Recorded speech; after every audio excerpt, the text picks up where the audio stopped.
Let's take a look back at 5 horror movies with incredible cinematography and see how they changed the game of the horror genre. Number 1, Pan's Labyrinth. Pan's Labyrinth is a sort of dark fairy tale for adults. Shot by Latino cinematographer Guillermo Navarro, Pan's Labyrinth utilizes the aspect ratio of 1.85 to 1 on Navarro's Ariflex 435, mixing warm tones during Ophelia's fantasy scenes with darker, bluer tones for when she's back in her sad reality. These dynamic worlds of color were mixed with camera movements that can best be described as curious. Navarro employs frequent steadicams, jibs, technocranes, and dollies in every scene of the film. The camera is always moving, revealing information to us. In a sense, the camera reflects our own childlike wonder and desire to look in every single direction when we're exploring a new place. Navarro's cinematography won the Academy Award in 2007 for this hauntingly beautiful film.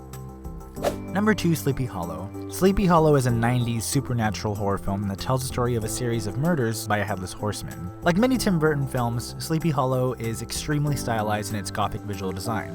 Shot by legendary cinematographer Emmanuel Lubezki, aka Chivo, Sleepy Hollow is drained of colors and saturation. Burton and Chivo almost shot the film in black and white, but opted for a more monochromatic effect in post-production. The look of this film is probably something that only could have been achieved by Burton and Lubezki. Other directors would have gone for a more standard amount of saturation, which would have made it a pretty standard 90s gothic horror movie, and any other DP might have just gone for a classical black and white, which honestly would have made the film pretty boring. This semi-monochromatic cinematography makes the film both bleak yet magical, muted yet powerful, and a distinct look that I believe only a duo like Lubezki and Burton could achieve so masterfully. Number 3, Silence of the Lambs. Shot by Japanese cinematography Takashi Fujimoto, Silence of the Lambs plays with camera height and angles like few films ever have before. Take a look at this scene between Buffalo Bill and Catherine Martin. The extreme camera angles give Bill a menacing look, giving him all the power, while the reverse makes Catherine look completely powerless. We are looking way up at one and way down at the other.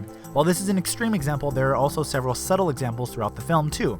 In fact, many film analysts say that Silence of the Lambs is a horror film with its own feminist agenda, being a self-reflective look on the male gaze, always making the women look smaller than the men surrounding them. Clarice is always looking just off to the side while the men are looking directly into the camera. These techniques are subtle, but really tell the story about the way Clarice is perceived. Number 4, The Shining. The Shining cinematography deserves its own entire video essay. Cinematographer John Alcott employs wide-angle 18mm lenses throughout the film. This makes the world of the Overlook Hotel look much larger than life. The Shining is also one of the very first films to use Steadicam shots, and boy did Kubrick and Alcott obsess over this new technology. It's almost like Steadicam was invented for them because they use it non-stop throughout the film to achieve that famous Kubrick subtle suspense. They use it slowly, they use it quickly, they use it. Both of these elements led to the incredibly famous suspense sequence of Danny riding his big wheel throughout the hotel corridors. And number 5, Psycho. If there's one horror scene more famous than The Shining's corridor scene, it's easily the shower scene from Psycho. The first shot of this sequence backlights the murderers so that we can't see their face. The silhouetting makes them appear all the more horrifying.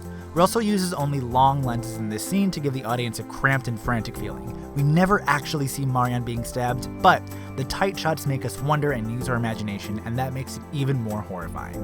Sure, you can tell yourself those stabbing noises are just sound effects, but the intense camera work still makes us wonder and cringe. So, there's 5 horror movies with incredible cinematography. But this list is by no means inclusive, so leave a comment below with the horror movie that we missed, and let us know why you think its cinematography is so amazing. The best comment will win an Aperture M9 Lite.